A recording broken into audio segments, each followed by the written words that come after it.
Súper. Muy bien.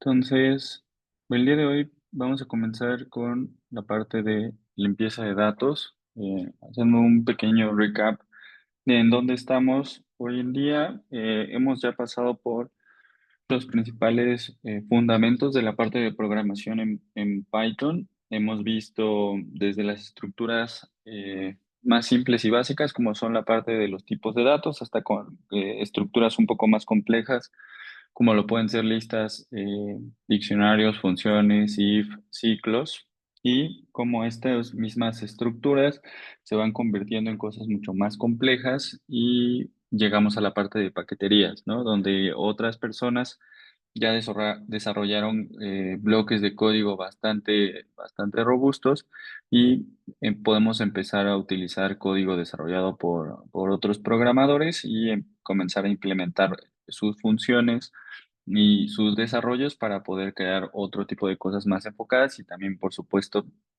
con mayor personalización hacia el objetivo que nosotros queremos realizar con la parte de código.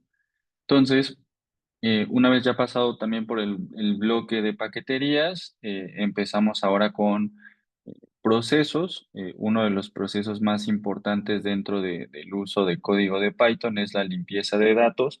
Normalmente en la ejecución, en la práctica, no es muy común que encontremos datos listos para procesar o listos para hacer análisis, ¿no? Desde cosas muy sencillas que cuando, por ejemplo, nosotros estamos recolectando información de los usuarios y no nos prestan o no nos dan acceso, pues, a toda la información que tal vez nosotros necesitamos, ¿no? Hay cosas bastante sencillas que podemos tomar como referencia o como ejemplo. Eh, Supongo que a más de uno quizá le pudo haber llegado a pasar la situación donde pues vienen dos secciones, ¿no? Una que dice nombre y otra que dice apellido. Y bueno, hay personas que ponen el nombre y lo ponen completo con sus apellidos. Hay algunas otras que ponen el nombre pero dejan el apellido vacío. Y bueno, este error de captura o esta ausencia de captura, pues es lo que termina provocando un problema posterior para todas las personas que terminan analizando esa información donde pues no están disponibles los valores que nosotros esperamos que debieran ser llenados al momento de capturar, ¿no? Como este pequeño ejemplo bastante puntual y sencillo, bueno, hay muchísimos ejemplos más en la práctica sobre cuando tenemos problemas, por ejemplo, con esta parte de ausencia o nulos dentro de la recolección de información. Y como este, bueno, hay diferentes otros tipos de casos y también, por supuesto, pues una solución a cada uno de ellos, ¿no?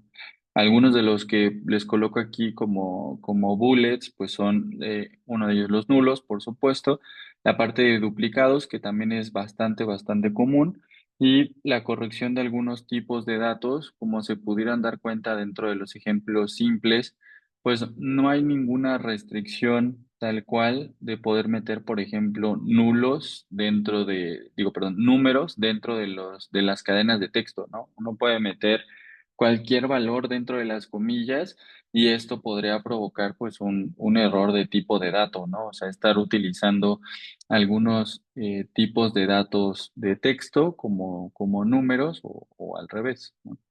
Entonces, son algunos de los casos muy comunes que podemos encontrar dentro del tratamiento de datos. Obviamente no es una lista exhaustiva, hay un montón de cosas que pueden pasar en la práctica por diferentes razones, ¿no? Principalmente muchos asociados a la parte del error humano, algún error en el momento de captura, algún error en el momento de llenado, que pueden ser los principales provocadores de que, bueno, principalmente todo este track de proceso de limpieza de datos, pues existe.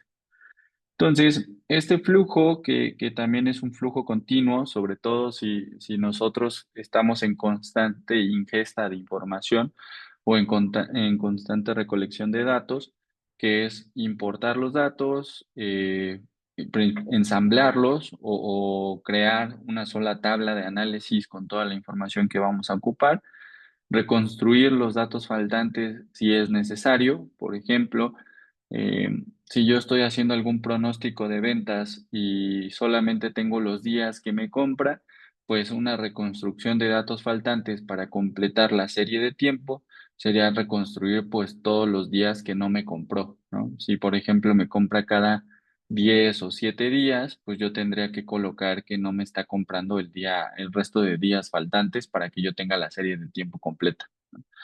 La parte de estandarización, que es principalmente homologar la data que estamos utilizando, sobre todo y muy puntualmente con respecto a que tengan el mismo tipo de dato, que la data sea consistente. Por ejemplo, si yo estoy ocupando edades y quiero que mi data sea consistente, pues voy a aplicar algunos filtros para que no me salgan valores que no tienen pues sentido, ¿no? O sea, por ejemplo, algún valor por arriba del 200 o incluso desde muy, muy bajo, o sea, desde arriba de 100, ya son datos que pues yo puedo decir hay una incongruencia si de repente me aparece un valor de 800 años. Sobre todo si estoy hablando de personas, si estoy hablando de otro tipo de objetos, pues también recolectar información con tal antigüedad, pues es algo como a tener en cuenta y que tener mucho cuidado, ¿no? La parte de normalización, principalmente asociada a si yo estoy utilizando diferentes escalas, por ejemplo, estoy haciendo comparativas, mismo ejemplo, entre edades y, pues, por ejemplo, millones de dólares, pues tengo que tener cuidado en que esas escalas, esas magnitudes u unidades, pues no me arruinen o no me compliquen el análisis que estoy realizando, ¿no?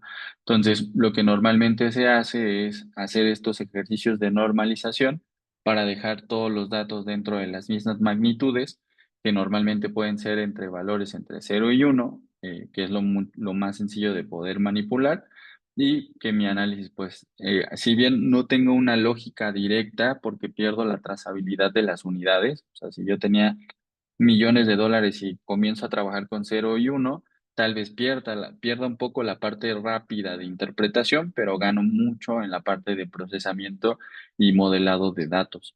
Entonces, para eso ocupamos la parte de normalización, la desduplicación, básicamente retirar todos los duplicados que no tengan sentido y que pudieron haber sido por algún error de captura.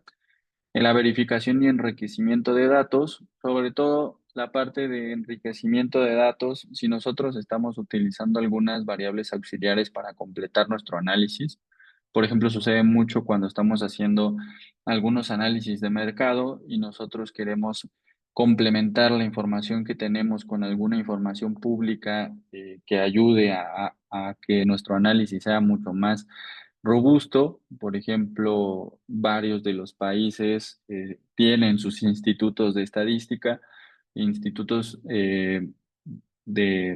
censales, donde pues se recolecta principalmente información con respecto a la población del país. Entonces, toda esa información que normalmente es pública, pues sirve para complementar y para dar contexto del mercado en el cual se está trabajando, ¿no? Entonces, mucho del enriquecimiento de data viene de eso, de fuentes que complementen a la información que tiene ya la compañía y que puedan dar mucho más textura y faciliten como tal la comprensión del mercado en donde se está desarrollando la solución.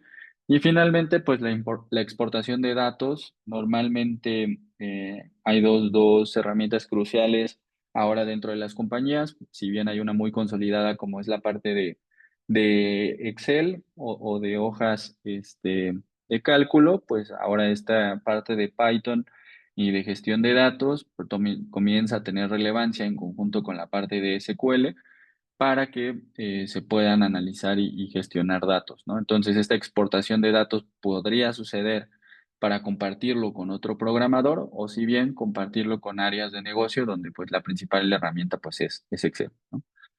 Entonces, este flujo pues va y viene una y otra vez porque pues nosotros compartimos datos y tenemos que hacer este proceso de revisión, este proceso de limpieza, así como nos comparten información y también pues lo más recomendable es hacer estas pequeñas validaciones para que pues tengamos certeza y un sello de lo que estamos haciendo pues tiene validez y tiene un sello de calidad con el cual nosotros aseguramos que el análisis es robusto.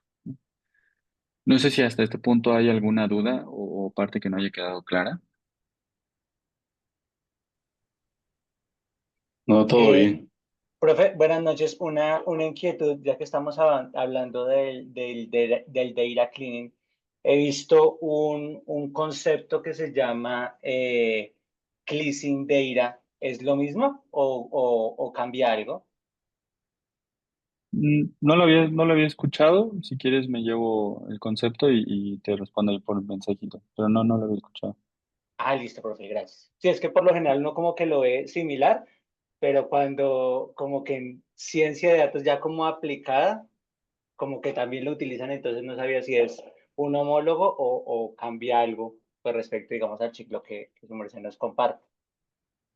Sí, si lo puedes dejar por acá por mensaje, igual si tienes el lugar donde lo escuchaste, no me suena, pero podría ser algo bastante similar. O sea, igual los pasos que están por acá, este, no son exclusivos con lo de la parte de limpieza de datos. O sea, puede haber algunos otros conceptos que engloben alguna variación del orden que estoy mostrando acá en pantalla y podría tratarse de algo por el estilo.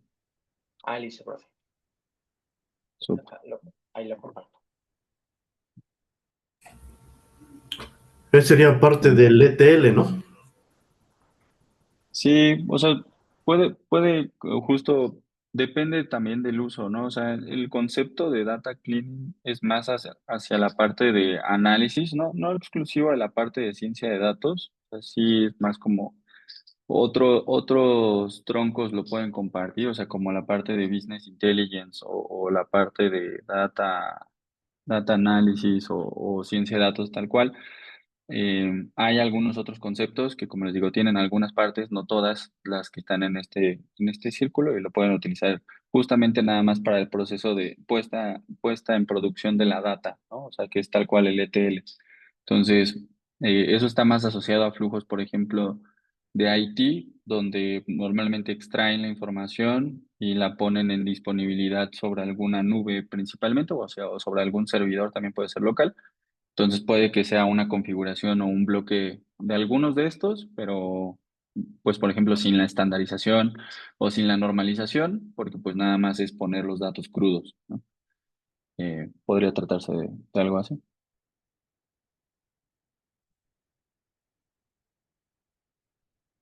Vale.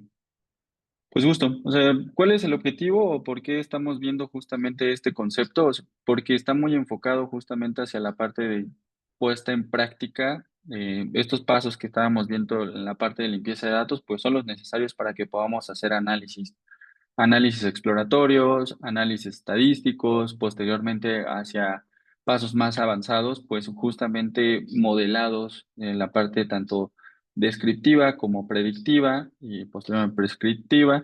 Entonces, la limpieza de datos, así como proceso, como lo acabamos de ver, es indispensable para poder hacer los pasos siguientes y el orden de todos estos factores o todos estos pasos que les mostraba anteriormente pues son tanto congruentes como indispensables para poder avanzar a esta segunda etapa, que es el análisis exploratorio, ¿no? ¿Qué ejemplos de esto, o sea, hay? Por ejemplo, si tenemos duplicados o si tenemos valores nulos, pues puede que tengamos una interpretación incorrecta sobre la información que nosotros estamos analizando, ¿no?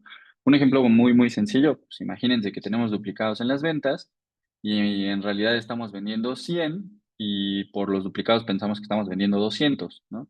Entonces, es algo que hay que tener bastante cuidado, es algo que hay que validar varias veces hasta que tengamos la certeza de, bueno, esto tiene sentido, incluso vale la pena mucho, o sea, tocar base con negocio y decir, oye, pues te suena que estamos vendiendo 100 o te suena que estamos vendiendo 200, ¿no?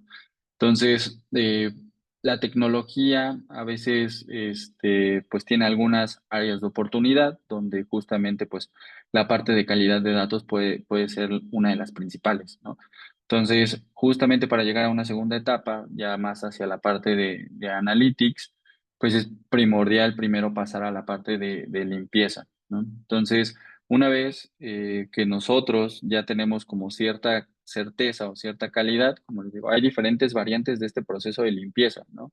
Normalmente, por ejemplo, áreas de IT, pues se van a enfocar principalmente en, yo te saco los datos de nuestro sistema transaccional, por ejemplo, SAP, los saco de SAP y te los pongo en una nube, ¿no? Llámese Google, Oracle, AWS o Azure.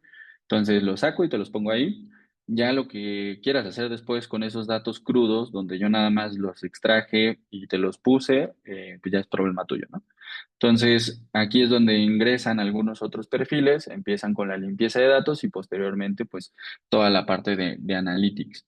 Entonces, el siguiente paso inmediato, pues, es el análisis exploratorio, o sea, empezar a familiarizarnos con la información eh, para diferentes etapas de la parte de análisis exploratorio no es primordial tener una experiencia exhaustiva en estadística, pero sí algunas nociones básicas justamente para poder asegurarnos pues que la información tiene sentido y que la información que estamos recibiendo no detectamos alguna inconsistencia pues de manera rápida, ¿no? Por ejemplo, los estadísticos muy sencillos, por ejemplo, el promedio, la mediana, la desviación estándar, por ejemplo, que todavía podría entrar a penitas ahí nos ayudan a poder darnos cuenta, o sea, bueno, si el promedio de venta o el ticket normalmente es de alrededor de unos $10 por ejemplo, y me sale algo de $1 millón, en el promedio, pues algo anda mal, ¿no? Algo anda muy raro y es donde nosotros con este análisis exploratorio empezamos a tener sospechas de si la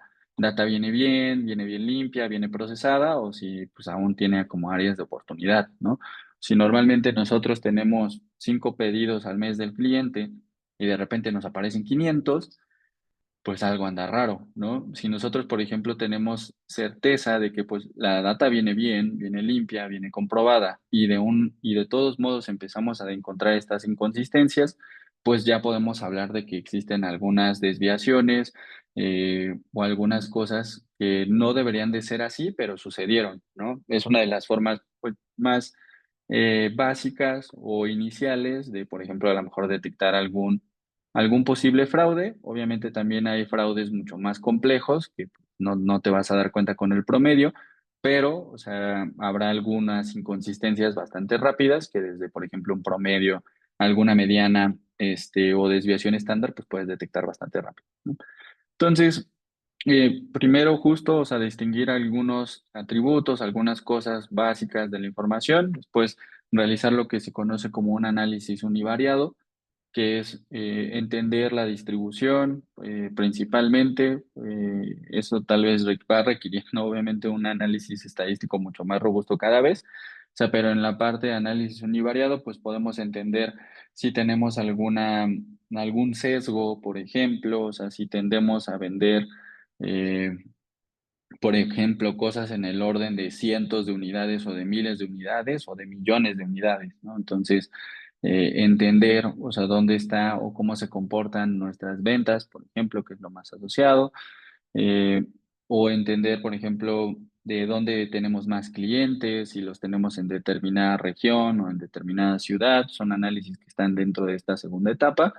Posteriormente pasamos a los análisis bivariados y multivariados, donde podemos analizar dos atributos o muchos atributos y entender cómo se comportan dentro de un todo, ¿no? Entonces, por ejemplo, si vendemos más con participación de un cierto género o de u otro género, o si, por ejemplo, algo mucho más robusto, hay alguna reacción, por ejemplo, de las ventas o del volumen con respecto al precio o las promociones que nosotros estamos desplegando, que podríamos ver mucho más fácil en un análisis multivariado, ¿no? O sea, de entender cómo todo el conjunto entre precio, promociones, volumen y ventas juegan entre sí y cómo se comportan también reaccionando unos a través de las variaciones o movimientos de otro, ¿no? Entonces, estos justos pasos de analítica, y que incluso hasta este punto siguen siendo pues analítica descriptiva, pues tienen una fuerte dependencia de que la data venga bien, si no te van a salir pues muchas cosas inconsistentes dentro de cada una de las etapas, tanto estas como las siguientes, ¿no? Entonces, paso número 4, o sea, una vez que también detectamos pues que justamente existe consistencia, los datos se ven bien, me hacen sentido con negocio también de, oye, normalmente, pues, no sé, las ventas en diciembre tienen un pico ahí bastante importante y el negocio te puede decir, ah, bueno, pues sí, es nuestra temporada fuerte, es donde más vendemos y es normal que eso aparezca, ¿no?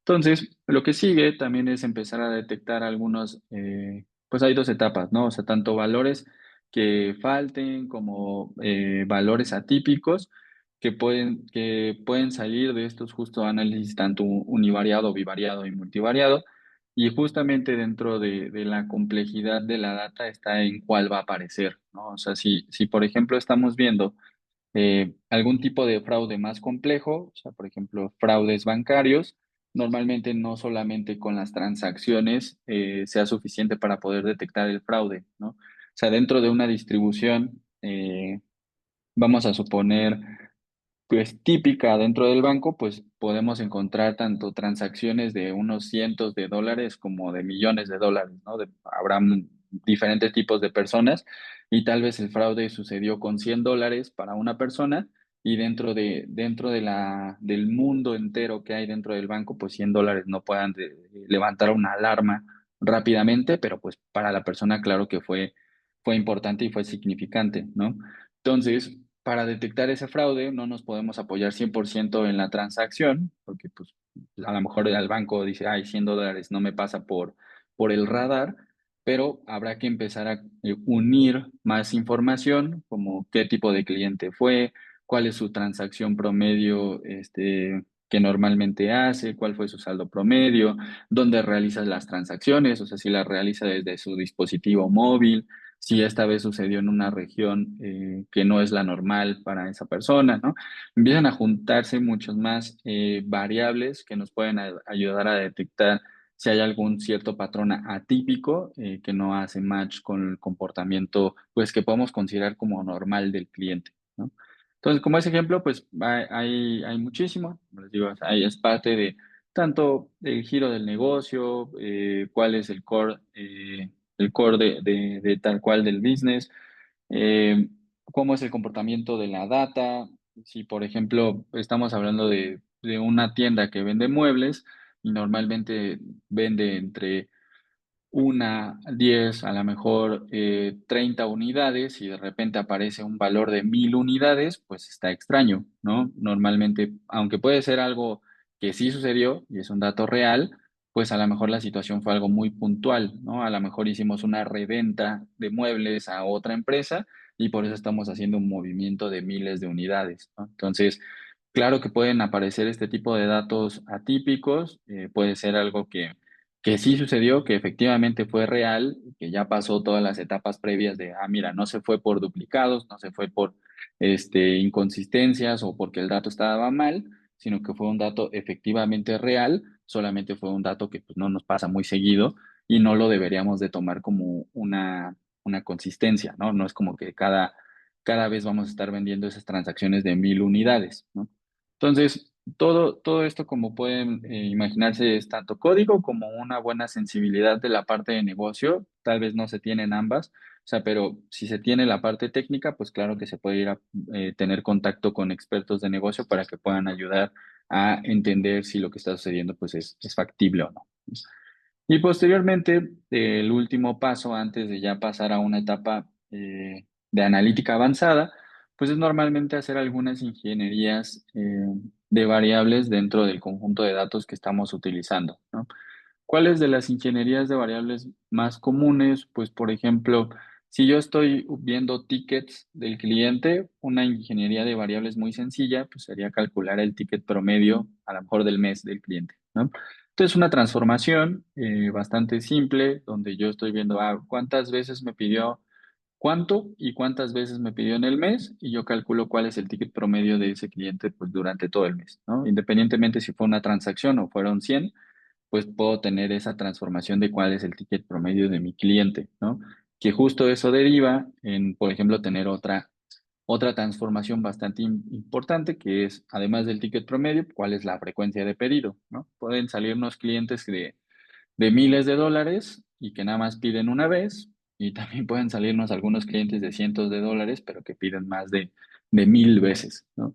Entonces, ¿cuánto tiempo le invertimos a la parte de transformaciones? Pues depende mucho, o sea, de la complejidad de la pregunta de negocio que queramos resolver. O sea, por ejemplo, pues puede ser tan sencillo de cuál es el ticket promedio de un cliente o cuál es el ticket promedio de 1,000 clientes, y también saber como cuál es ese benchmark donde me muevo como compañía. O sea, normalmente de mis millones de clientes yo les vendo a este ticket promedio, Puede ser una pregunta de negocio tan sencilla como esa. Encontré algunos Ay, resultados en Internet. uy. Puede ser una pregunta tan sencilla como esa, como también puede ser algo mucho más complejo, como cuánto voy a vender el siguiente año para poder yo hacer alguna reserva de inventario y poder prepararme justamente para la ejecución en mi business plan, ¿no? Entonces, depende mucho, o sea, qué tanto tenemos que invertirle justamente a poder confeccionar un conjunto de datos robusto para solucionar el problema, depende mucho de la pregunta, ¿no? Eh, no sé si hasta aquí hay alguna duda. Yo tengo una duda, disculpe. Con respecto a los datos atípicos, que aún tengo ciertas dudas, eh, ¿cómo sería? Porque por lo general lo que poco he escuchado es decir, todo dato atípico se le considera la media más 3 veces la desviación estándar, todo lo que es para arriba y todo lo que es para abajo se le considera dato atípico, o es en función al modelo de forecast más un cierto número de veces la desviación estándar, dependiendo si es al 90, 95, 99%, porque es un poco complicado como que visualizar cada gráfico de cada producto para identificar un dato atípico y si es que este va a afectar un poco al modelo o no. Claro. O sea, mucho de la técnica seleccionada para poder determinar el dato atípico tiene que ver con la tolerancia al riesgo de la compañía. O sea, si queremos ser más ácidos o más flexibles con respecto a qué consideramos un dato atípico, ¿no?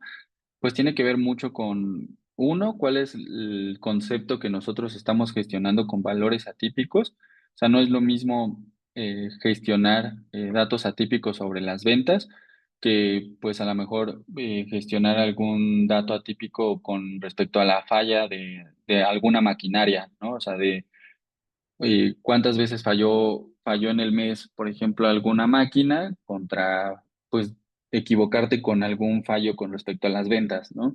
Entonces, la técnica tiene que ver justamente con la criticidad del dato. Entonces, hay muchas técnicas. O sea, la que yo creo que para poder entender justamente los tipos de datos atípicos, yo creo que la más visual y la más sencilla de entender es con un box plot. Entonces, ¿qué es lo que sucede? O sea, para que visualmente podamos interpretar qué es el dato atípico, justamente, vamos aquí, pueden ver mi pantalla y ven una gráfica. Sí. Ah, buenísimo. Entonces, justamente, o sea, la parte más sencilla es con este box plot. Entonces, ¿qué es lo que tenemos? O sea, tenemos desde cuál es el valor mínimo hasta cuál es el valor máximo. Ese es como todo el mundo, de nuestra distribución.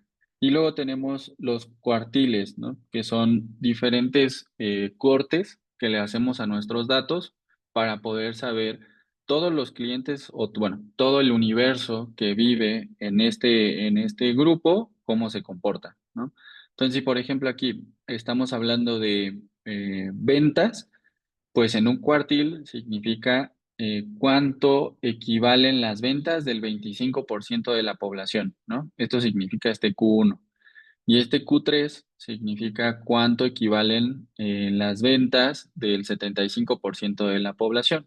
Imagínate que aquí el máximo es 120, el Q3 es 100, significaría que el 75% de los clientes pues compran 100, ¿no? Entonces, obviamente hay una distribución, estamos hablando como en el promedio de que habrá valores arriba de 100, habrá valores abajo de 100, pero ese es un estadístico que nos da un vistazo rápido justamente a cómo es el comportamiento de toda la población, ¿no? Entonces, ¿cómo se gestiona el outlier? Básicamente lo que se hace es tomar este valor del Q3 y tomar este valor del Q1 y determinar cuánto mide la parte morada, ¿no?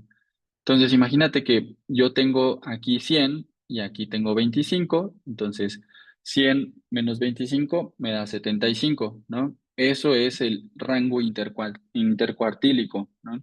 Entonces, ¿qué significa? Que en ese rango intercuartílico está casi toda mi población, ¿no? Aquí casi están todos. Entonces, como aquí casi están todos, yo quiero decir qué tan flexible voy a ser con respecto a los que están fuera de este cuadrante. Entonces, con ese concepto de qué tanto quiero ser flexible con los que me quedan aquí afuera, es con lo que se construye la interpretación del outlier. Yo puedo decir algo como, oye, ¿sabes qué? Pues yo voy a ser un poco ácido, un poco agresivo. Entonces yo voy a decir que todos los que estén dos veces el rango intercuartílico por arriba o por abajo, eso es lo que yo quiero conocer como outlier. Entonces, eso significa que si mi rango intercuantílico era 75 y yo dije dos veces 75, pues todos los que estén arriba de 150, todos esos son outlier, ¿no? Entonces, valores de 151, 200, 250, todos esos yo voy a decir que son outliers, ¿no? ¿Qué pasa si yo quiero ser más flexible bueno, depende cómo lo veas, ¿no? O sea, pero o quiero cambiar la métrica, pues yo puedo decir en vez de dos veces el rango intercuantílico, pues tres veces. O puedo decir en vez de dos veces, una vez, ¿no? Entonces, todos los valores que estén arriba de 75, si digo una vez, todos esos son outliers, ¿no? Entonces, depende mucho, o sea, como te decía, de la criticidad, o sea, tú puedes mover cuántas veces decides que el outlier supere el rango intercuantílico, ¿no? O sea, aquí como puedes ver, el rango intercuantílico nada más es una resta, o sea, una resta entre Q3 menos Q1, y qué tan lejos quieres que esté o que se calculen los outliers, pues depende de ti. O sea, aquí, por ejemplo, en esta gráfica de ejemplo que hay aquí, pues le ponen 1.5, ¿no? No le pusieron 2. Le puedes poner uno, le puedes poner tres, depende mucho también como qué tan concentrada está tu población, ¿no? Si está muy concentrado, ¿qué quiere decir que esté muy concentrado? Que este cuadradito de aquí se ve más como una línea en lugar de verse como un cuadrado, ¿no? Entonces, si se ve más como una línea, pues si le pones, desde que le pongas uno, se va a pasar, ¿no? Se va a pasar muy rápido. Entonces, depende mucho de eso, justo de la adversidad al riesgo por parte del negocio, o sea, de qué tanto se la quieren jugar, ¿no? O sea, te digo, si son las ventas y imagínate que ni siquiera tienes como tratamiento de outliers, pues una venta extraordinaria de 1 millón, o sea, que nada más sucedió una vez, pues te puede pegar muy duro, ¿no? O sea, si consideras que siempre vas a estar vendiendo o que podría suceder incluso otra venta de 1 millón. No sé si ahí quedó más claro.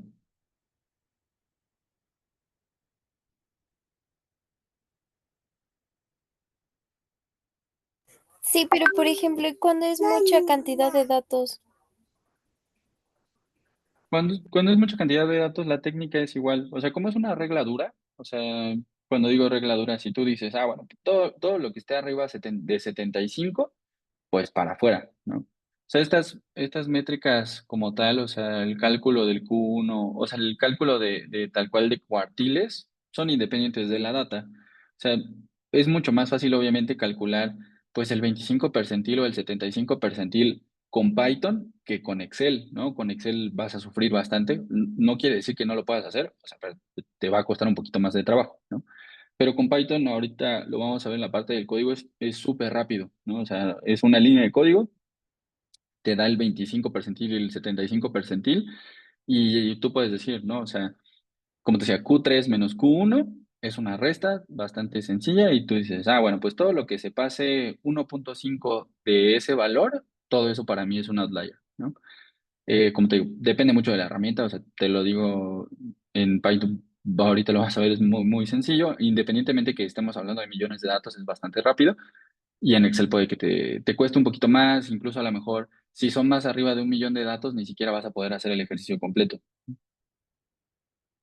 Ok, muchas gracias. Súper. Ahí adelante, creo que ya te pregunta. Sí, yo más que pregunta quería hacerle tal vez una aportación. Esto de los outliers, de los datos atípicos, yo siempre prefiero hacer un análisis de estacionalidad. de la categoría, de la marca, del proveedor, porque si uno hace tajantemente un análisis de outlier y le aplica una regla, puede estar minimizando el efecto estacional que tenga algún producto. Creo que depende mucho del mercado. Si estás en el mercado de consumo masivo, jamás vas a hacerle suavización de outliers a productos que son naturales de venta para, qué sé yo, fin de año, para Semana Santa, para Día de la Madre, para vacaciones. Son productos que tienen picos de ahí, extraordinarios, pero que es la naturaleza del producto que tengan esos incrementos o bien esas bajas. Pero aplicar así una técnica a ciegas o tajante a todos los datos de cuántas desviaciones estándar o utilizar cuartiles, creo que podría afectarte ahí el pronóstico para productos que tengan crecimientos o decrecimientos naturales. Entonces, lo mejor es hacer un análisis de estacionalidad y sacar el índice de estacionalidad de marca, categoría, de producto o hacerlo producto por producto, depende de tu cantidad de datos. Gusto. Y muchas gracias ahí por la aportación. Justo es un puntazo. O sea, normalmente, esta es la forma introductoria justo de entender como el análisis de outliers. O sea, incluso aquí mismo dentro de esta pantalla que están viendo, o sea, hay otros tipos de comprensión, obviamente igual con el disclaimer de que esto es una representación visual del problema de outliers, ¿no? O sea, ahí justo como mencionas, o sea, lo que se hace no es solamente aplicar la regla dura dentro de una distribución, sino pues posteriormente contextualizarla, ¿no? O sea, ¿cómo es contextualizar? Empezar a definir segmentos donde esos segmentos tal vez el outlier pues no es tan representativo como parecía, ¿no? Un ejemplo muy sencillo es, yo puedo estar analizando clientes B2B, o sea, pequeños, o sea, pequeñas empresas, y puedo tener autoservicios, tiendas, cadenas que venden alrededor de los millones, ¿no? Entonces, si yo lo contextualizo, o sea, imagínense que el amarillo son tiendas de autoservicio gigantes por ejemplo, el morado son tiendas más pequeñas, pues a lo mejor para el autoservicio los millones de dólares son normales y para las pequeñas tiendas pues es un outlier, ¿no? Entonces, te digo, esta es una primera interpretación, sobre todo visual, de justamente cómo se ven los outliers. Cosas más avanzadas, o sea, qué es lo que se hace, justamente no se puede aplicar una regla dura, o sea, normalmente son esquemas mucho más complejos, ¿no?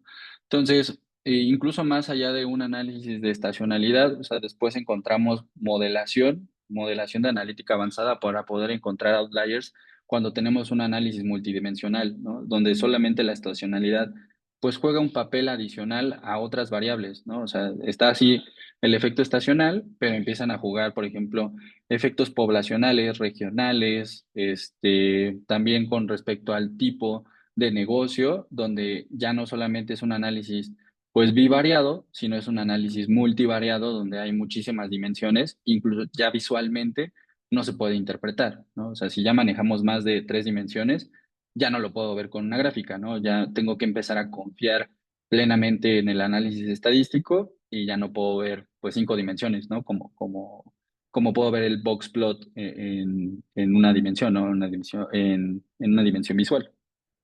Pero justo, o sea, creo es igual que como estamos llevando el curso, es un análisis incremental. Lo importante es primero entender como el concepto sencillo y luego ya hay cosas súper más avanzadas como justo un análisis multivariado para detectar anomalías, ¿no? O inconsistencias o outliers, ¿no? Pero puntazo ahí.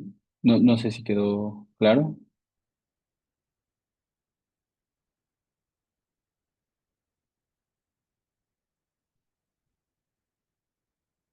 Creo que sí. La manita era de la aportación anterior, ¿no? Sí, sí, gracias. Buenísimo.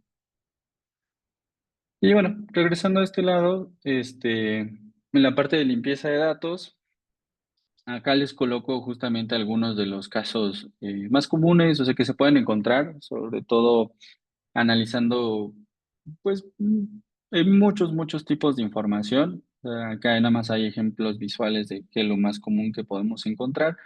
Pues inconsistencias, por ejemplo, entre mayúsculas y minúsculas, sobre todo si es un dato que se captura manualmente. O sea, hay varias técnicas para evitar que esto suceda. Normalmente es que la plataforma donde se desarrolla como tal la captura de información pues esté más automatizada, al menos tenga algún botón drop down donde ya las acciones están predefinidas, ¿no? Por ejemplo, si van a alguna página o alguna aplicación, y quieren seleccionar de qué ciudad son, normalmente pues es un dato que ya viene prellenado, ¿no? O sea, o el país, pues ya viene la lista de países justamente para que este tipo de cosas donde hay mayúsculas o minúsculas o alguien puso algún typo y lo escribió mal, pues no sucedan, ¿no? Sobre todo con datos que sí se pueden como estandarizar, porque pues no es como que de repente mañana aparezca un nuevo país de la nada, o sea, ya es algo mucho más estructurado y si apareciera, pues tiene que seguir algún proceso para que la empresa pueda eh, desempeñar sus funciones ahí, ¿no?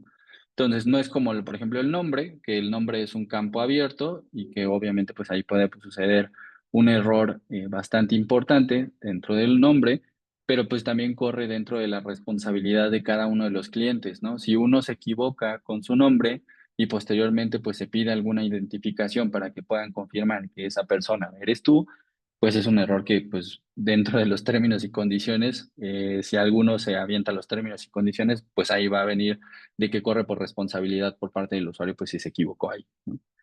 Entonces, es desde los tipos de errores más comunes, o sea, de alguna inconsistencia con respecto a mayúsculas, minúsculas, lo puse mal, puse una letra de más, puse una letra de menos, dejé el valor vacío o nulo, el formato no es el correcto, o sea, si es un código postal a 5 dígitos y puse 7, pues también alguien se equivocó. O en algunos casos donde el código postal lleva un guión intermedio dentro del código postal, pues también, o sea, si no lo pongo, o si pongo dos, es algo que puede suceder. Eh, Quien tenga experiencia trabajando con la parte de clientes, pues le pudo haber pasado que el cliente se dio de alta 2 veces, ya se registró incluso N veces, ¿no? Entonces, eh, lo hizo porque a lo mejor se equivocó y la primera vez puso mal su nombre o después puso mal sus datos de contacto, etcétera, ¿no? Puede haber muchas razones por las cuales esto es muy normal. Por ejemplo, en las aplicaciones de streaming, pues hay mucha gente con multicuentas. Es algo, un fenómeno que le toca lidiar, por ejemplo, a Netflix bastante, o sea, de que no sabe cuáles son sus números de usuario real porque justamente como no tiene un identificador único, pues una persona puede tener muchas cuentas y estar duplicando como que ellos reporten que tienen millones de clientes y a lo mejor nada más tienen 1 millón, ¿no? Es algo que puede suceder, ¿no? Entonces, es importante justamente que esos procesos de limpieza, cómo identificamos a las personas, pues sean cada vez mucho más robustos sin caer en problemas de privacidad o de manipulación de datos, ¿no? Dave. Sí, No, incluso en la parte de clientes y en la parte de CKUs puede suceder lo siguiente, cambios de razón social.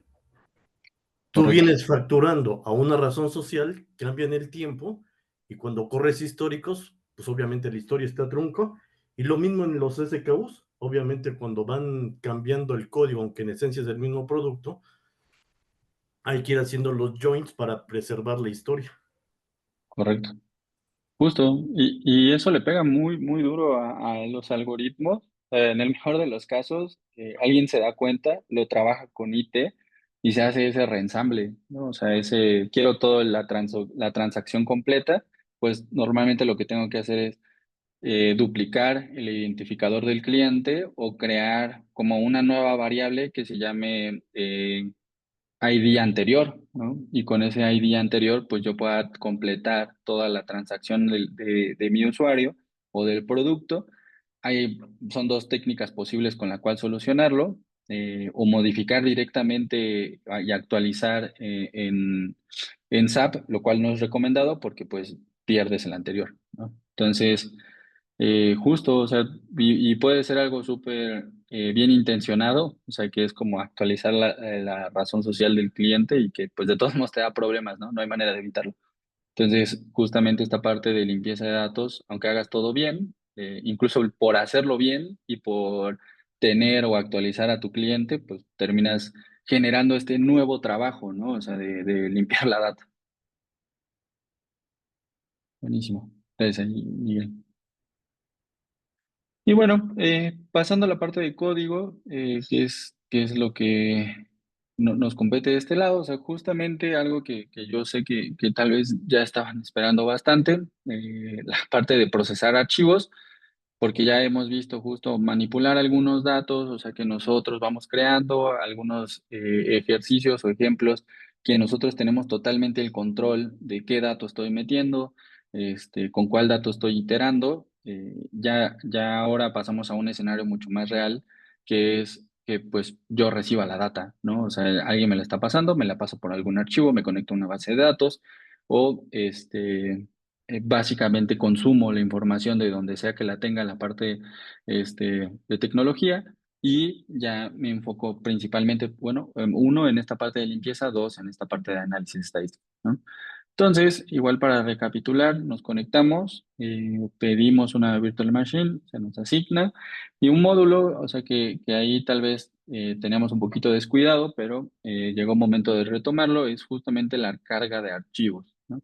Entonces, en este folder que estoy señalando y que está de color naranja, es donde vamos a poder gestionar nuestros archivos, tanto si nosotros estamos subiendo un archivo, que es lo que vamos a hacer en este momento, como si también estamos consumiendo un archivo. Aquí hay algunos de ejemplo, que justamente coloca Colab para poder empezar a aprender o a manipular algunos otros tipos de datos.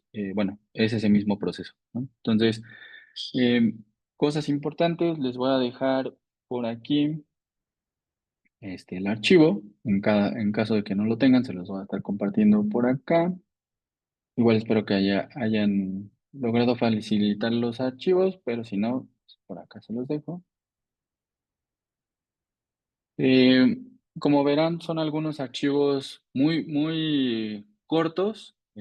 ¿Cuál es la consideración importante? O sea, claro que podemos hacer ejercicios con data real. El problema de la data real es que es mucha normalmente, y podrá tomarnos mucho más tiempo esperando a que termine de procesar el código pues aventarnos justo la clase viendo cómo carga el código, ¿no? O sea, hablando de que pueda tardar minutos o incluso horas. Entonces, nos vamos a enfocar principalmente en entender qué hacen las líneas del código y hacia el final de la sesión nos vamos a traer algunos archivos mucho más retadores. Incluso este ejercicio, la invitación es de que ustedes, justo acá puse el link del notebook, igual les dejo el archivo. Este, Justo la intención es con el permiso, obviamente, de quien les preste la data, que lo prueben con algunos datos que ustedes tengan. Si no, ahorita justo hacia más al final les voy a enseñar dónde pueden empezar a extraer una gran cantidad de información justamente disponible para fines académicos y que ustedes puedan poner en práctica pues sus habilidades, ¿no? Entonces, lo que vamos a hacer es subir el archivo. Yo le voy a dar a clic adelante.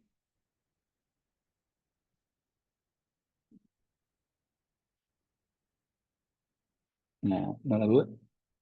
Bueno, sí. Yo voy a subir el archivo, yo lo tengo aquí guardado en mi carpeta de data. Voy a subir el archivo de órdenes y lo voy a abrir, ¿no? Entonces, con esto, yo ya tengo aquí disponible órdenes. Si vieron ahí, me cargó visualmente que estaba subiendo el archivo. Es un archivo bastante ligero, entonces lo subió bastante rápido. Y yo le voy a dar aquí en copiar la ruta de acceso para que yo tenga justamente en dónde está almacenado, ¿no? Entonces, mi archivo se encuentra dentro de Content y órdenes CSV. Como esta es la carpeta principal, no es necesario ponerla. Yo siempre la pongo porque me gusta especificar y saber exactamente dónde está guardando mi archivo. Entonces, lo voy a sustituir aquí. Si ustedes le dejaban solo el nombre del archivo, iba a funcionar, pero como les digo, a mí me gusta ser un poquito más específico de dónde lo estoy consumiendo, ¿no? Entonces, vamos a desglosar el código justamente que estamos viendo, que igual para quien no lo tenga fresco, lo primero es la paquetería. Entonces, me estoy trayendo Pandas, igual como recapitulación, pues Pandas es de las principales paqueterías para justamente la gestión de data, ¿no? Entonces, me traigo pandas. Lo siguiente, me traigo la función que es read CSV.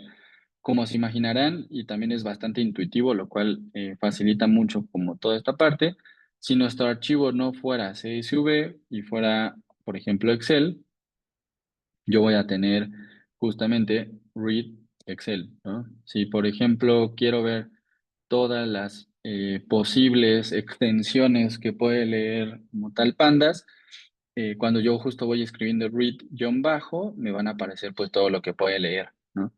Hay algunas que tienen obviamente una dependencia mucho más fuerte, pues es como las de SQL, pues previamente a que tenga como que pueda tirar el query o que pueda hacer justamente la consulta, pues primero tengo que resolver tener un usuario y conexión a la base de datos, ¿no?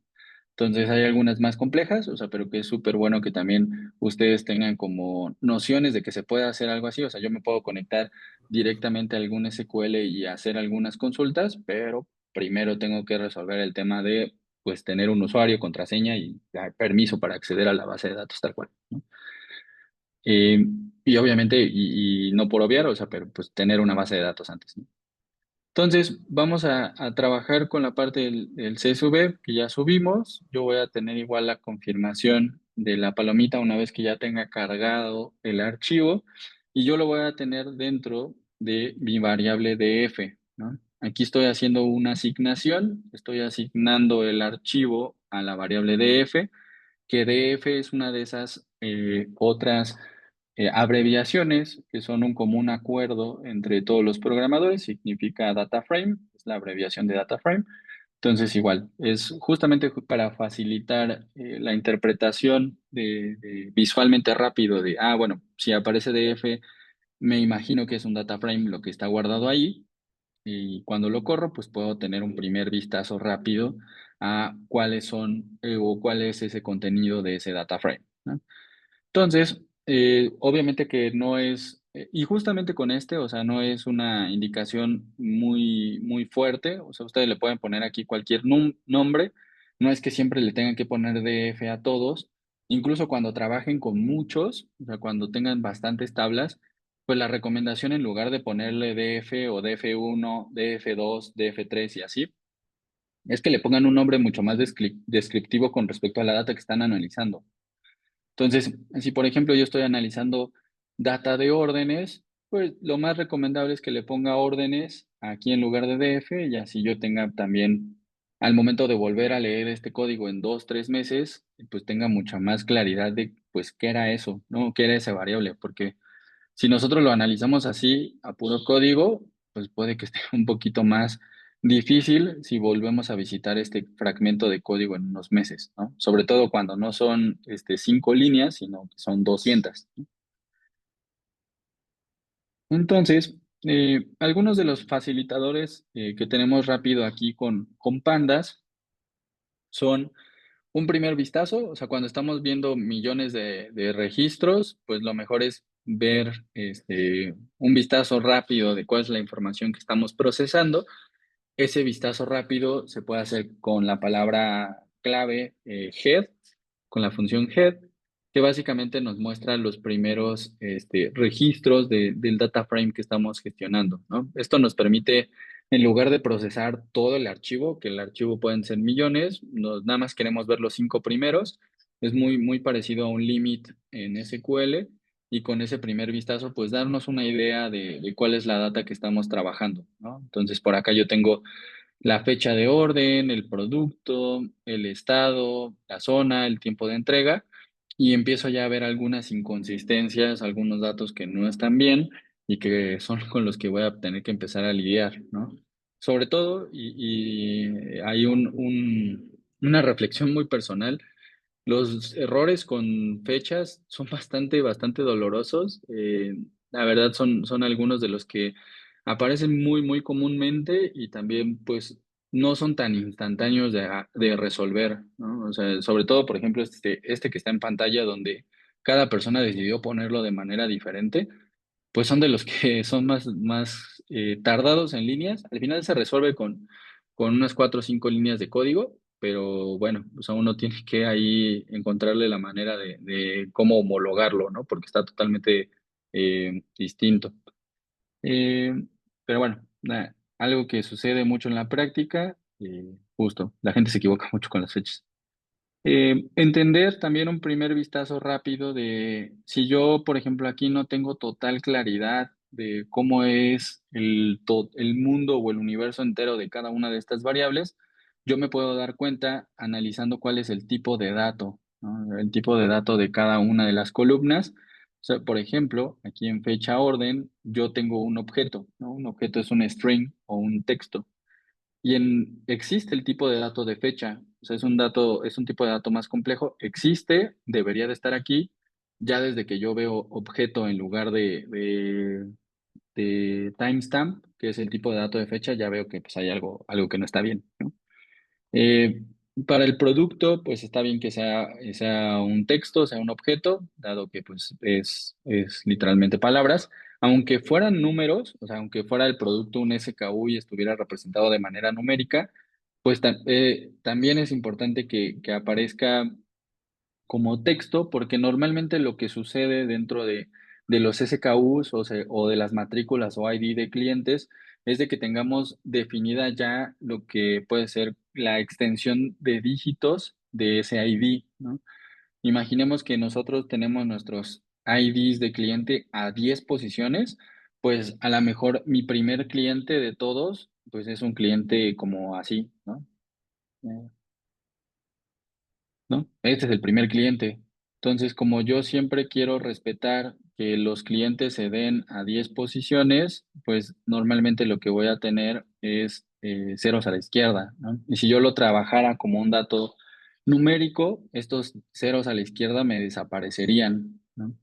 Entonces, justamente para homologar, para estandarizar, para que todos los clientes aparezcan así, aunque sea el cliente así o el cliente uno, pues justamente para que siempre se respete el estándar, se pone como una cadena de texto, ¿no? Esto se lo van a encontrar muy comúnmente con los IDs y si después, o sea, el negocio quiere hacer cosas más complejas como ponerle combinaciones, pues ya de entrada pues tiene que ser una cadena, ¿no? Un texto.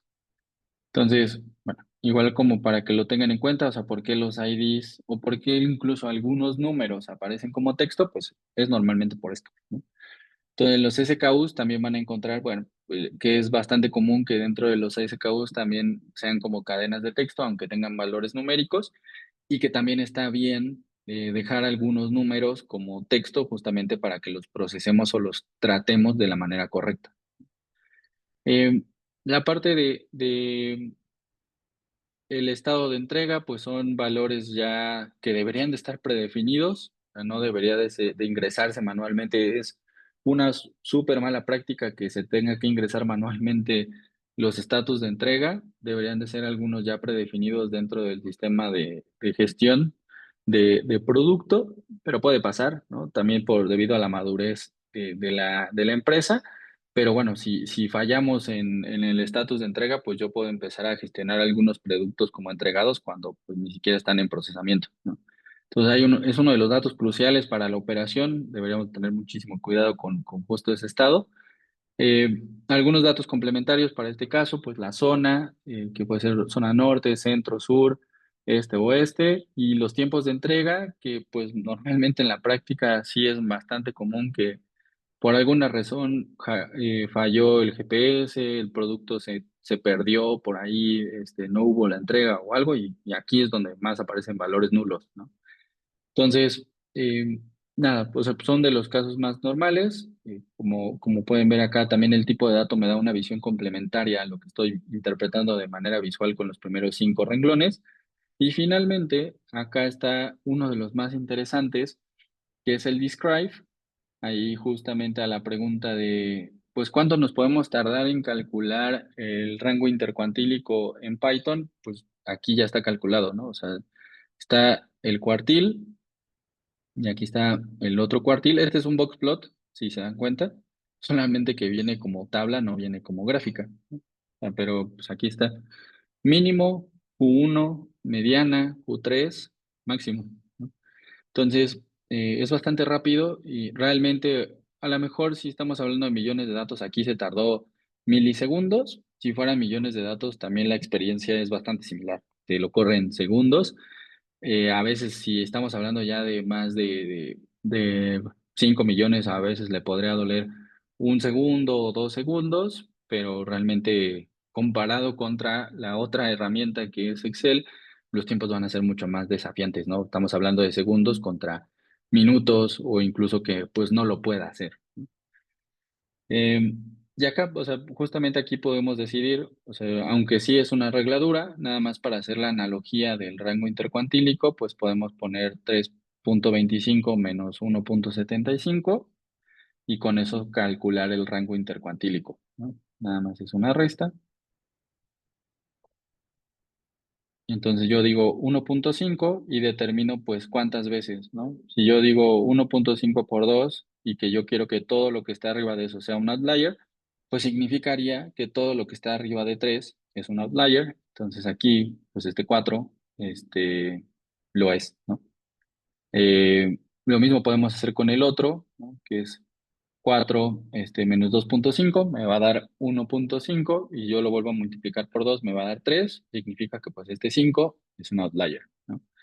Eh, Obviamente que aquí depende, pues, justamente qué tanta tolerancia queramos hacer. Si es un dato tal cual que se puede gestionar con una regladura o bien como nos aportaban, pues es un dato que no es recomendable que se haga con una regladura, sino que se haga un análisis mucho más robusto, contemplando estacionalidad, contemplando a lo mejor tipo de producto, tipo de cliente, o sea, muchas más variables, pues este primer bosquejo de outliers bastante simple, no es la aproximación correcta, sino que se tiene que hacer una aproximación pues mucho más compleja.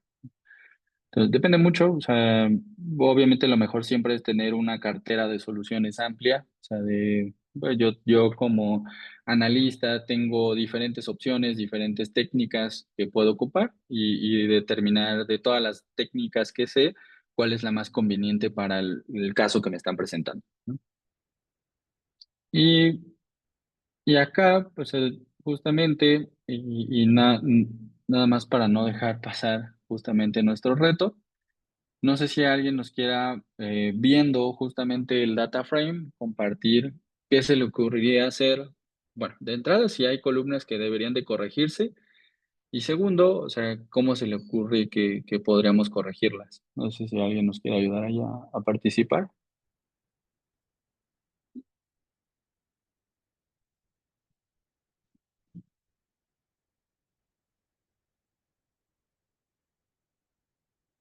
Nadie se anima.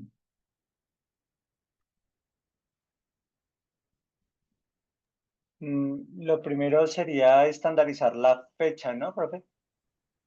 Justo. ¿Cuál Mm, otro puedes ver?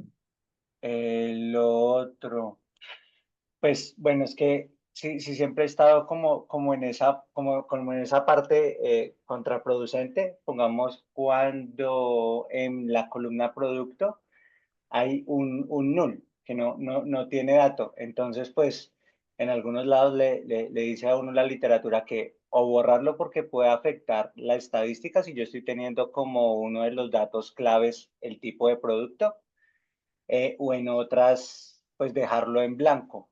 Pero pues no, eso sí ya depende como de la sensibilidad de los datos. Y no, profe, yo diría eso. Ay, podamos tiempo de entrega, que su merced lo mencionaba que era súper clave, pero es que es eso, que en qué momentos es válido quitarlo, quitar toda la fila, o en qué momentos es válido, pues, trabajar sin ese dato y, ejemplo, reemplazarlo por un cero para que al momento de hacer alguna operación matemática con el campo no me afecte. Esa sería como lo difícil de analizar, pienso yo. Justo. Y muchísimas gracias ahí por la aportación, Oscar. Justo, y en todos hay que tener cuidado, ¿no? O sea, tanto de la fecha que hay que homologarla con cuidado porque pues justamente vemos que algunos empiezan por día o podrían empezar por mes, o sea, también puede ser, existe también esa variante. Otros empiezan por año, hay esa que dice mal formato. Entonces, bueno, tiene diagonal y los otros tienen guión. Entonces, justamente, por ejemplo, esa pinta a ser la más difícil de homologar porque pues cada uno de los datos ingestados es diferente, ¿no? Como bien dices, o sea, la modificación sobre producto puede tener justamente una repercusión importante sobre la decisión que tomemos, o sea, para hacer como la corrección. Eh, Depende mucho justamente de nuevo cuál es la pregunta de negocio que queremos contestar. O sea, por ejemplo, si yo quisiera contestar viendo estos 4 registros, cuál es el producto más vendido, si yo corrigiera el nulo y le pusiera A, esa modificación de ponerle A no me impacta en la pregunta, ¿no? O sea, si yo únicamente en vez de ver los 4 viera estos 3, la respuesta sería A. Si yo corrijo el nulo y le pongo también la letra A, la respuesta sigue siendo la misma, ¿no? Entonces, en ese caso puntual, no hay impacto por hacer la corrección. Es una de las medidas más comunes, o sea, que es asignar el valor que más aparece, ¿no? ¿Por qué? Porque normalmente con esa decisión yo no voy a tener un impacto en la distribución, ¿no? A esto se le conoce como hacer la imputación con la moda, ¿no? Cuando estamos hablando de variables categóricas. Entonces, si yo reemplazo con la moda, que la moda es el valor que más aparece, pues es poco probable que yo impacte la respuesta, ¿no? En este caso, la respuesta sigue siendo la misma, el producto que más aparece es la letra A, ¿no? Entonces, en los tiempos de entrega justamente hay que tener mucho más cuidado si cómo yo hago el reemplazo, ¿no? Porque lo puedo reemplazar con cero. Aquí en este ejemplo de 4 renglones, reemplazar con cero tiene un impacto bastante fuerte. Otro que puede ser un impacto mucho más mesurado puede ser hacer el reemplazamiento con el promedio o con la mediana. ¿Cuál estadístico usar? Si utilizo el promedio o la mediana, tiene que ver mucho con la distribución y qué tan estables son los datos, ¿no? Si los datos son este, muy propensos a recibir outliers, o sea, ¿cuál sería un outlier? O sea, de que yo normalmente entrego en máximo una semana, o sea, máximo 7 días, y tengo un valor de 200, ¿no?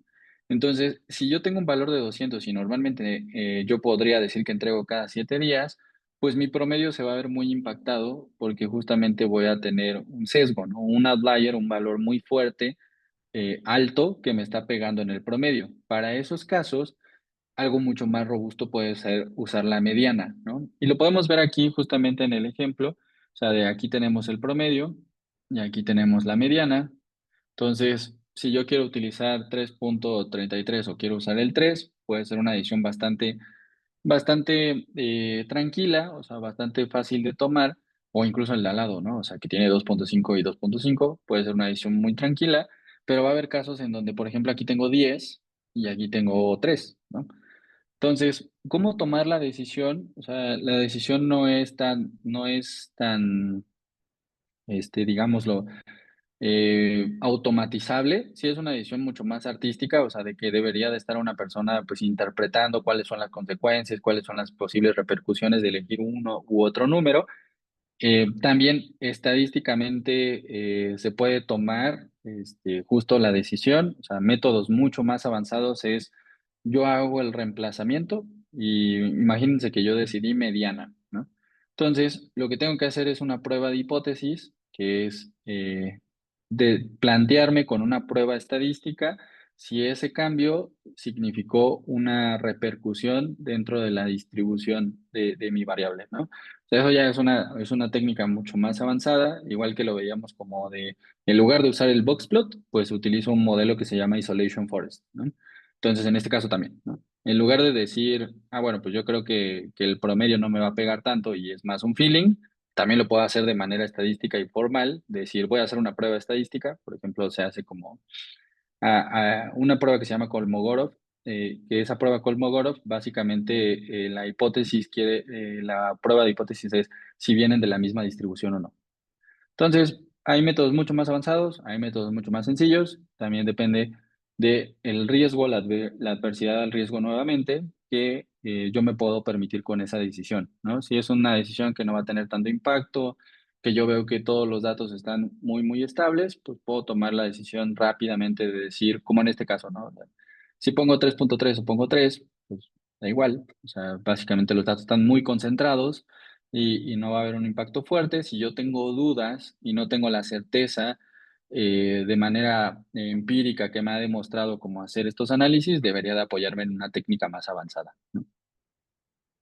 Y bueno, justo ya pasando a la parte de data cleaning, aquí vamos a justo resolver lo que nos proponía ahí Oscar.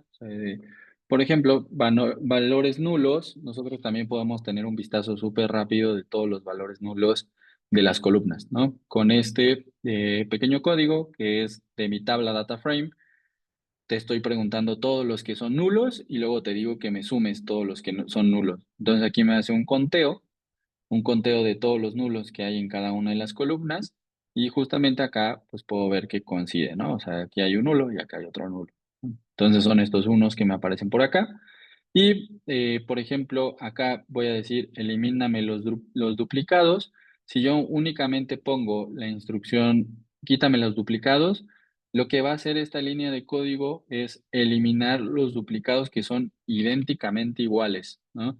¿Qué quiere decir idénticamente iguales? Que todas las columnas pues son iguales, ¿no?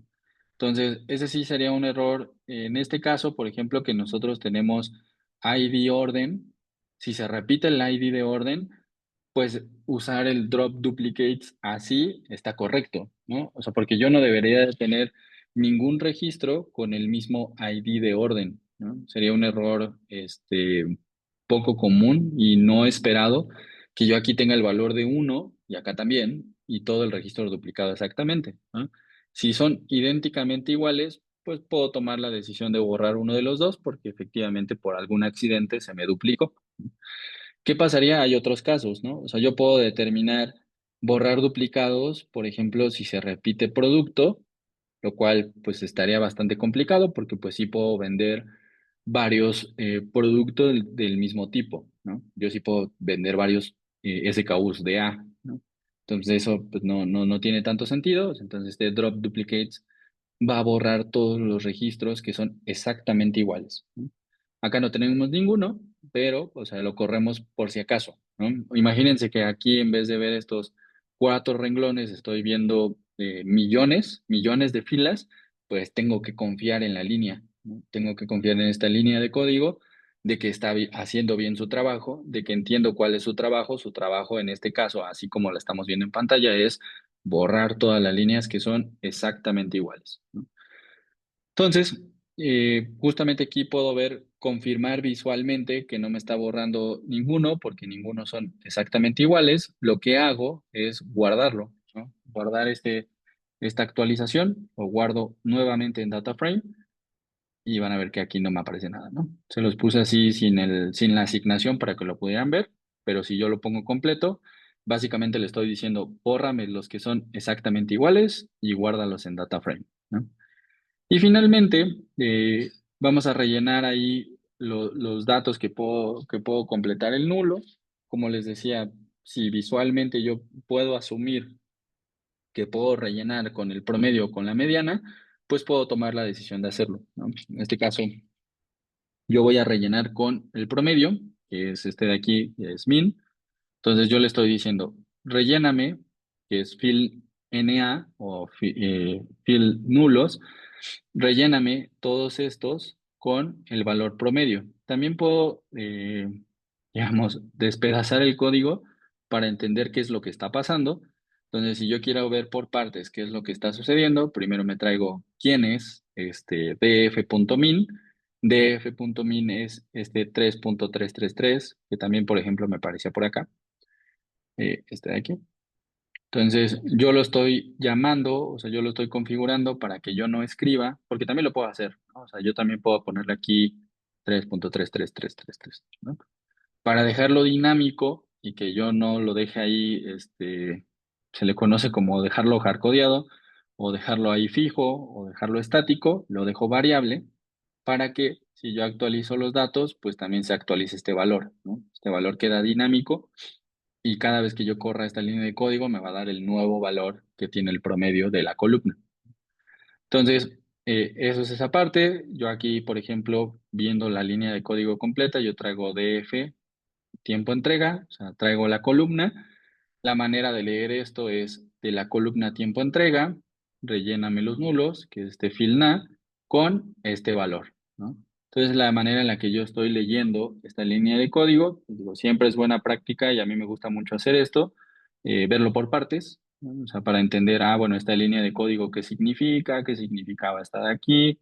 El fill na, si yo lo pongo, pues me va a marcar error, ¿no? Eso lo pueden poner. Y me va a decir, bueno, pues dime con qué valor, ¿no? Entonces, igual lo puedo poner aquí, o sea, como les decía, o sea, ponerlo fijo y aquí aparece ya visualmente que me lo modifico. Lo mejor es dejarlo dinámico, por si se actualizan los datos, este notebook lo podamos reciclar y yo no tenga que estar poniendo pues el valor aquí a mano, ¿no? Entonces, lo mejor es dejarlo dinámico y esta línea de código pues me entrega todos los que fuimos viendo aquí arriba, ¿no?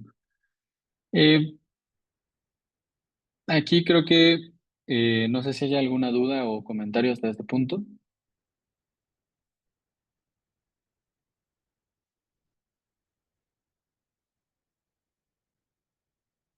Creo que vamos bien.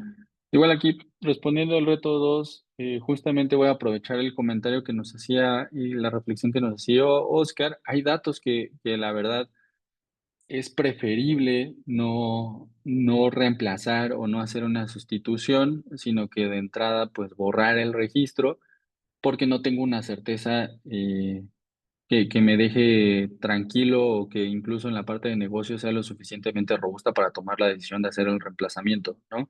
Sobre todo, por ejemplo, puede haber algunos renglones que tengan bajo impacto y puede haber algunos que tengan alto, ¿no? O sea, por ejemplo, este de aquí con la fecha, que es una de mis ventas, en este caso que estoy viendo aquí, es mi venta más alta, ¿no?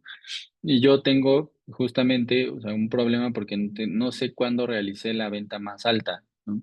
Entonces, aquí podría tomar yo la decisión de ponerle el dato anterior, por ejemplo. O sea, aquí parece ser que yo tengo el día uno, el 2, el 4 y pues aquí podría tomar tres posibles decisiones. Le pongo el día 2, le pongo el día 3 o le pongo el día 4, ¿no? Entonces, si yo alineo con negocio y puedo tomar la decisión de ponerle alguna de esas tres opciones, o sea, lo puedo dejar considerando que es mi venta más alta, ¿no? Entonces, no es una decisión que yo pueda tomar arbitrariamente y que incluso a lo mejor no hay un estadístico que me acompañe a poder tomar esa decisión. Lo mejor es tomar una decisión conjunta, ¿no? O sea, de cuál es la que genera menos impacto o cuál es la que es, pues, mucho más tranquila. Incluso analizar, o sea, borrar la fila, ¿no? O sea, bueno, sabes que no me la quiero jugar, es un valor que yo podría considerar outlier y prefiero quitarlo de mi análisis, ¿no? O sea, para que justamente no me cause problemas que pues yo estoy utilizando la venta más alta y no está bien llena. E incluso puede ser algún error, ¿no?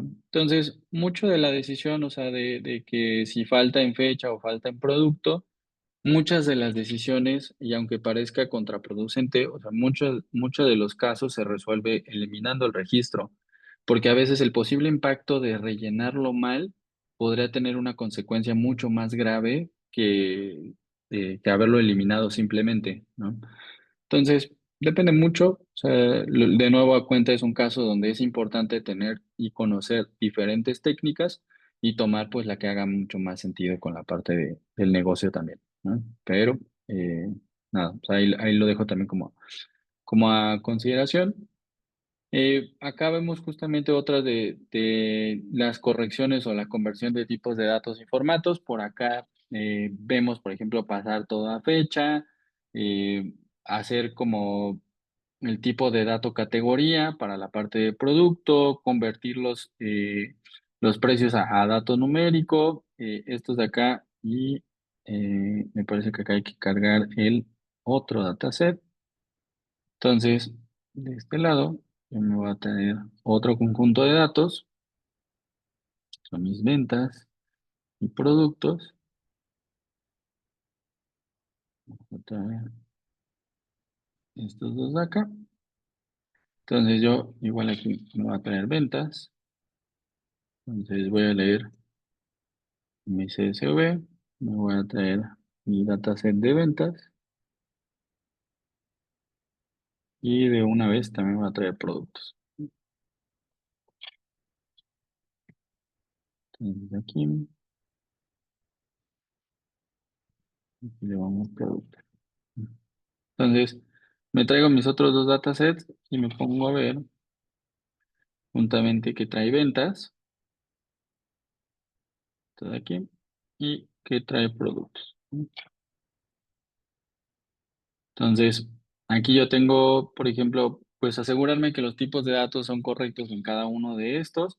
Si yo, por ejemplo, aquí quiero en ventas que la columna fecha esté homologada, yo le voy a poner fecha, conviértemelo a una variable que se llame,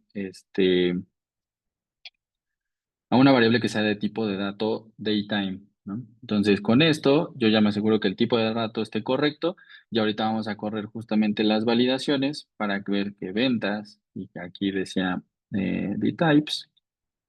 Entonces, ahorita me pone fecha es un objeto y una vez que yo me traigo justo esta línea de código, voy a ver que ahora fecha es del tipo de dato correcto, ¿no?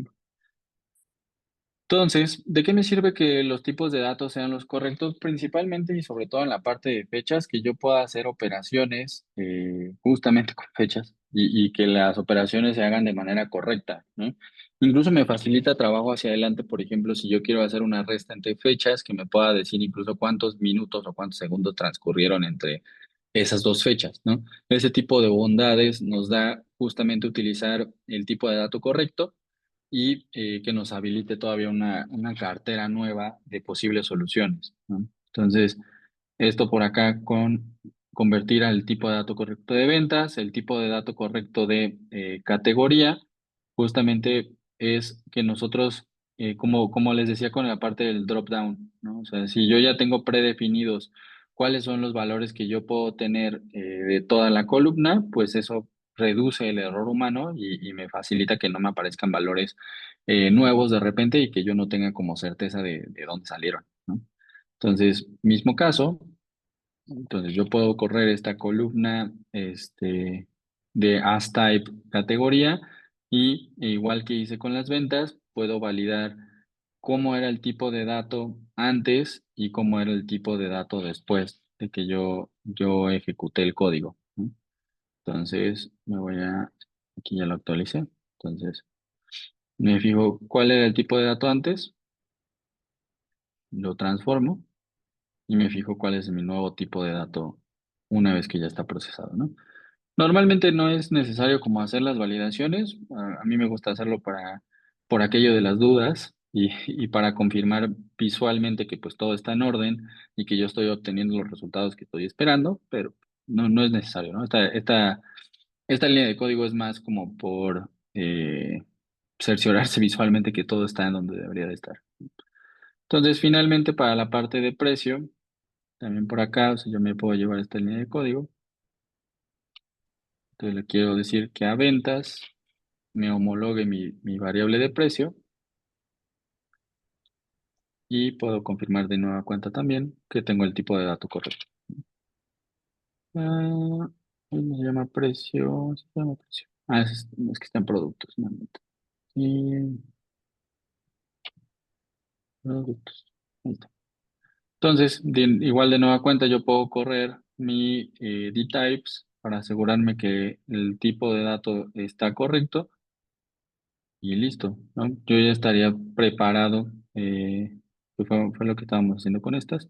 Yo ya estaría preparado para decir, bueno, ahora este dataset está listo, yo puedo empezar a hacer análisis que lo veíamos ahí en la imagen, análisis univariado, análisis bivariado, multivariado, análisis de outliers, análisis de inconsistencias o de anomalías, porque ya tiene una validez, un proceso, un sello de calidad que fui corriendo a lo largo de la sesión, ¿no? Adelante, Oscar. Profe, dos inquietudes. La primera, cuando estábamos haciendo la corrección cambiando el tipo de la columna de fecha orden, hay un parámetro errors, o sea, en caso de que no lo pueda hacer, sacar esa cadena, coerce, o por qué es ese parámetro. Justo, con ese, o sea, los ignora, o sea, para que les intente hacer como el homologada a todas las columnas, ignorando cualquier tipo de error, o sea, como que lo fuerza, básicamente la instrucción que le estamos dando. Ah, ok, o sea, como que intenta truncar, voy a decir algo, si tuviera una cadena de texto, la intenta truncar a una fecha lo que dé. Exacto. O sea, normalmente, o sea, por ejemplo, cuando hay otro tipo de valores, o sea, va a intentar homologar todos los que pueda homologar y todos los que no, o sea, los va a ignorar, o sea, los va a dejar así como está. Esto lo que facilita es después encontrar los que son inconsistentes y tomar la decisión. O sea, que normalmente la decisión es borrarlo. Ah, listo, profe, entonces los que deja los que son inconsistentes. Correcto. Y otra inquietud, profe, es que no, pues la verdad cuando estamos viendo los tipos de dato, no se me perdí el de categoría, no lo tengo presente, esa que haría referencia. Justo, lo que hacemos cuando asignamos el tipo de dato categoría es definir que estos son los únicos labels posibles dentro de la columna. O sea, yo hago un corte y siempre voy a esperar o A, o B, o C, ¿no? Y ahora selecciono como el tipo de dato categoría. Si tengo un nuevo tipo de dato que no sea A, B o C, me va a detectar una inconsistencia, ¿no? Que no está dentro de los labels o digamos del catálogo para esa columna. Entonces, cuando yo le hago el tipo de dato el cambio de tipo de dato a categoría, defino cuáles son los valores, o no sé cómo, si lo conocen por el nombre de labels, pero pues sí, las categorías posibles, ¿no? Entonces, es muy similar como cuando el ejemplo del drop down, o sea, cuando decimos cuáles son todos los países disponibles, nosotros no podemos ingresar a mano un nuevo país, ¿no? Sino que ya viene predefinido cuáles son los países como que puedes seleccionar. Mismo caso para acá, ¿no? O sea, cuando yo le hago el category, ya está predefinido cuáles son las categorías que pueden participar y se crea un catálogo.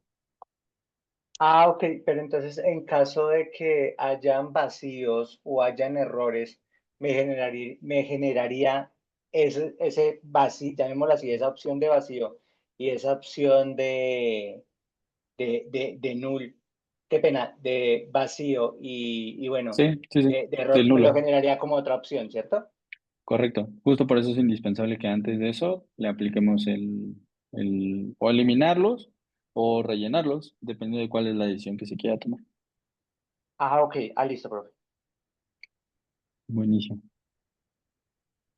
Bueno, pues listo. Justamente y para que puedan, no se vayan sin justo esa reflexión, existe la oportunidad por si no tienen acceso a data, eh, por alguna razón no se las prestan en su empresa o que es lo más normal, ¿no? O sea, hay que pedir muchos permisos para que nos puedan compartir o dar acceso a información para fines académicos, pues existe un sitio donde la comunidad justamente pues de todo tipo, ¿no? No solamente científicos de datos, sino que también ingenieros de datos, analistas, etcétera. O sea, pues lograron consolidar varios archivos entre públicos. Hay algunas empresas que aquí justamente crean algunas competiciones, algunos hackatones, pues básicamente para prospectar talento. O sea, algunos nuevos desarrolladores que se puedan unir a las empresas, o sea, tipo Walmart publica algunos de los retos. Aquí pueden ver que hay retribución, justamente por algunos de los retos. Aquí hay unos de la NFL. Eh, y bueno, o sea, esos datasets se van quedando y se pueden utilizar para fines académicos.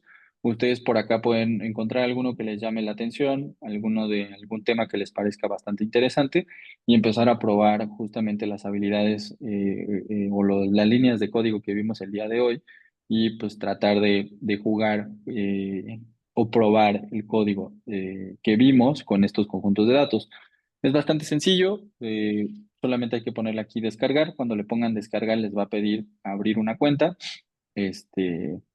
para la comunidad. Lo más recomendable es que si ya están utilizando Colab, puedan utilizar su cuenta de Google para poder acceder y descargar el dataset. Y con eso, pues se los descarga y ya lo tienen disponible para que lo puedan utilizar en Colab, ¿no? Entonces yo por acá lo estoy descargando y aquí tengo mi CSV, ¿no? Y con este CSV yo lo puedo subir a Colab y probar mi código, ¿no? El mismo procedimiento que hicimos con todos los demás, solamente que pues con un dataset más amplio, ¿no? Ahorita vimos alguno pues, más puntual, sobre todo para la parte académica y para que el código funcionara rápido, si no nos íbamos a quedar aquí todos viendo la pantalla, un ratito en lo que terminaba de correr. Déjenlo muevo a mi escritorio porque no lo estoy viendo.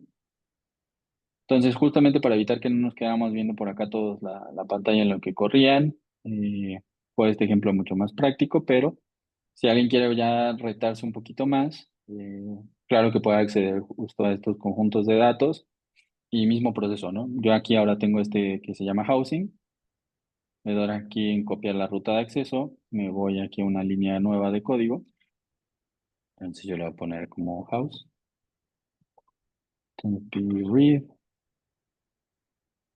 -csv, le pego esto y veo quién es house, ¿no? Entonces aquí, por ejemplo, ya tengo 545 renglones, 13 columnas y ya tengo otro tipo de información, ¿no?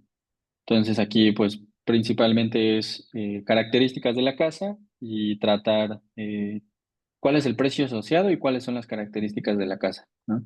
Obviamente habrá conjuntos de datos más limpios que otros. Normalmente los de las competencias son los que vienen más sucios, justamente porque las empresas quieren como apoyo para plantear un modelo con todo el reto que significa como de las áreas de oportunidad que tienen la data, pero hay muchísimos, ¿no? Les estoy hablando de que hay cientos de miles de datasets. Ustedes pueden buscar el que más les llame la atención y ver a qué se está enfrentando justamente como esa empresa, ¿no? O ese proveedor que está publicando los datos. Pues listo.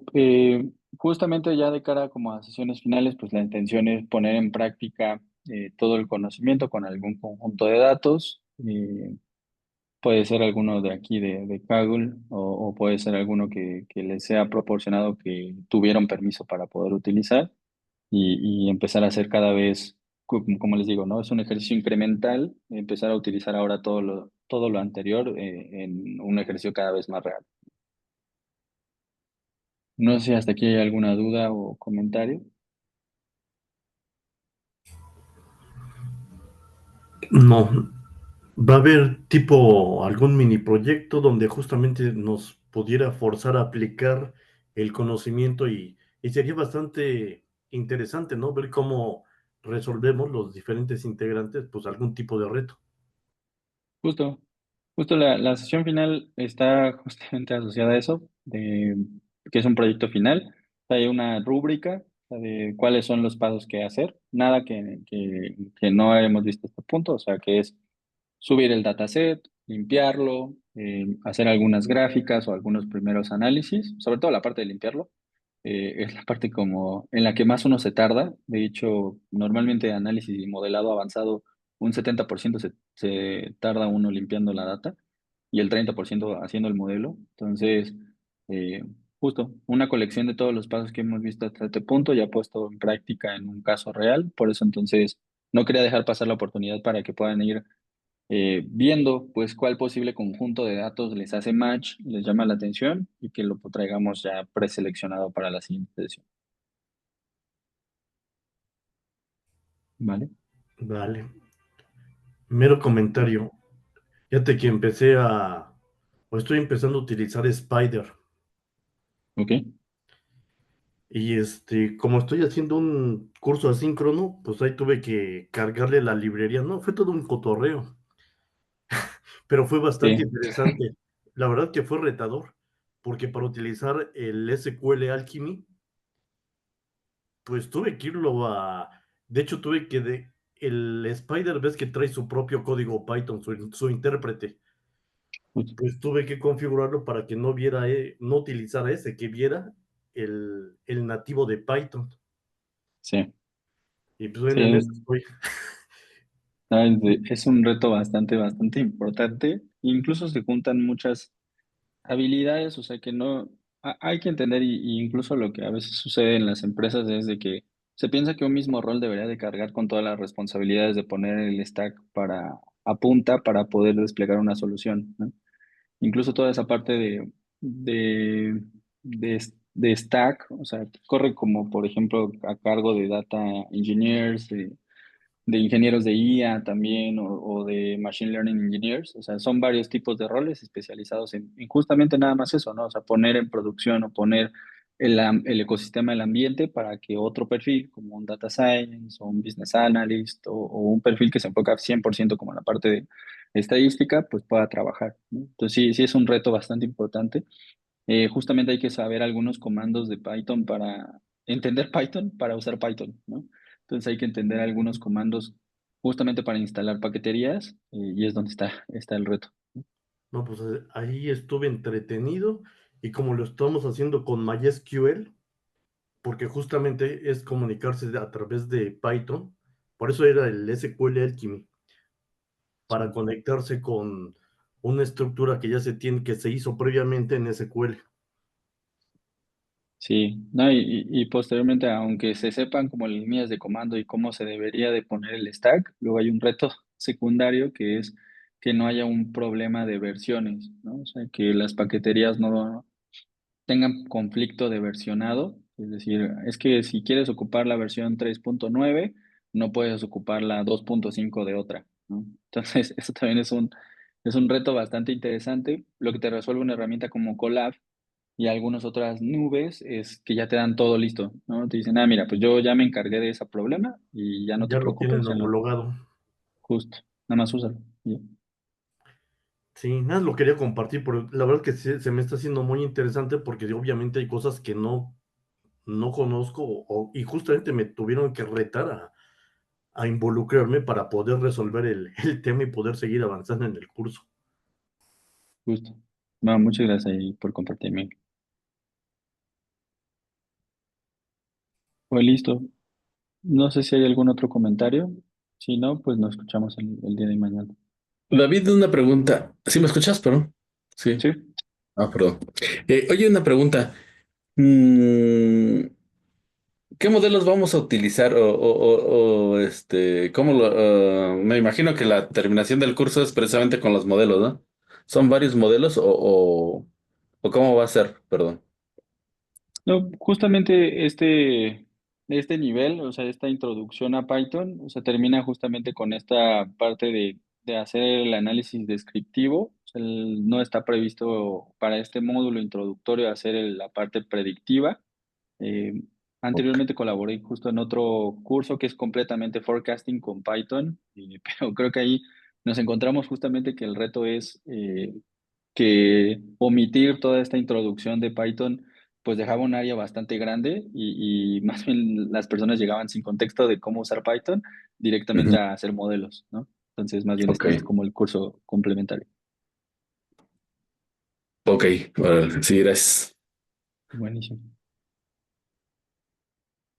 Pues listo. Muchas gracias a todos por su tiempo y nos escuchamos el día de mañana. Vale, muchas Buenas noches. gracias. Excelente noche. Chao.